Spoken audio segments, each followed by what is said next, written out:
भाई सच बताऊं ना, इतिहास सिर्फ किताबों में नहीं, खून और जिद से लिखा जाता है।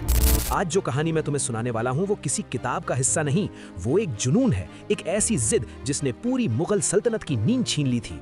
सोच के देखो, अगर मौत तुम्हारे दरवाजे पर एक दो बार नहीं बल्कि 17 बार आए और हर बार तुम उसे हराकर वापस भेज दो, तो तुम इंसान नहीं काल बन जाते हो।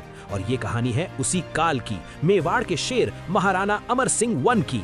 अब जरा सीन इमेजिन करो, साल 1605, आगरा का किला और वहां बैठा एक नया बादशाह जहांगीर। उसकी आंखों में गुस्सा और दिल में सिर्फ एक नाम, मेवाड़। तख्त पर बैठते ही उसने ऐलान किया कि जिसे मेरे पिता अकबर भी पूरी तरह नहीं झुका पाए, उसे मैं अपने कदमों में लाऊंगा। भाई ये सिर्फ ऐलान नहीं था, ये जंग का बिगुल था। फिर क्या, उसने अपना पहला वार किया। अपने बेटे प्रिंस परवेज और सेनापति आसफ खान को भेजा। 20,000 घुड़सवार, तोपखाना, पूरा लश्कर। ऑर्डर साफ था, मेवाड़ को मिटा दो। अब सीन शिफ्ट होता है देसुरी की नाल, एक संकरी घाटी, खामोश, डरावनी। मुगल सेना अंदर बढ़ रही थी। उन्हें लगा राजपूत डर गए, लेकिन भाई वो सन्नाटा तूफान से पहले वाला था। अचानक ऊपर से गड़गड़ाहट और फिर विशाल चट्टानें सीधे मुगल सेना पर।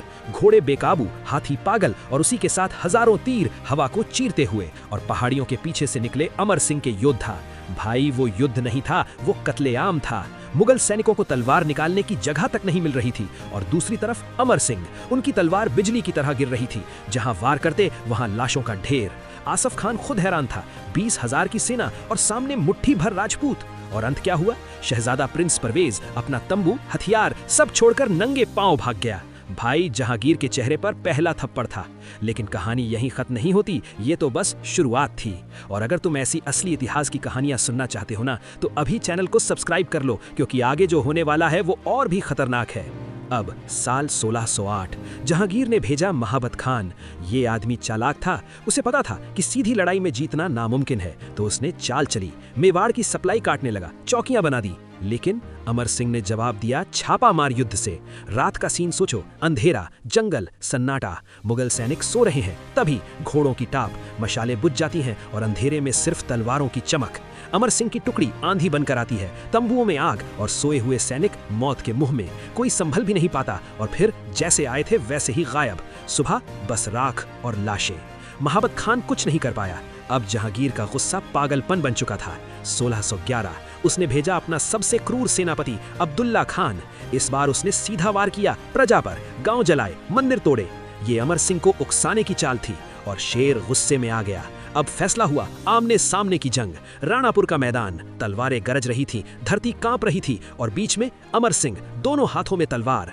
भाई वो इंसान नहीं, तूफान लग रहे थे। उन्होंने सीधे मुगलों के सेंटर पर वार किया और कुछ ही पलों में मुगल सेना 2 हिस्सों में टूट गई। अब्दुल्ला खान, जो खुद को अजेय समझता था, जब उसने देखा कि अमर सिंह उसकी तरफ बढ़ रहे हैं तो उसका घमंड टूट गया और वो भाग गया। मैदान खून से लाल था और मेवाड़ का भगवा फिर से लहरा रहा था।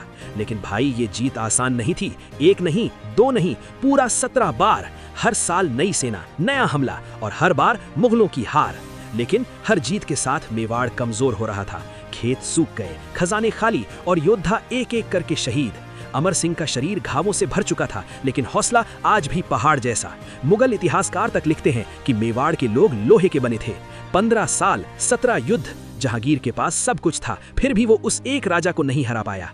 लेकिन हर कहानी का एक मोड़ आता है और यहाँ भी आया।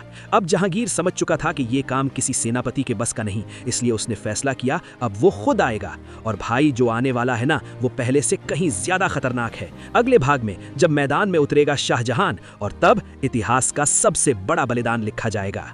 अगर ये कहानी सुनकर तुम्हारे रोंगटे खड़े हो गए ना, तो वीडियो को लाइक करो और कमेंट में जय मेवाड़ जरूर लिखना, क्योंकि अगला पार्ट सिर्फ कहानी नहीं, एक तूफान होगा।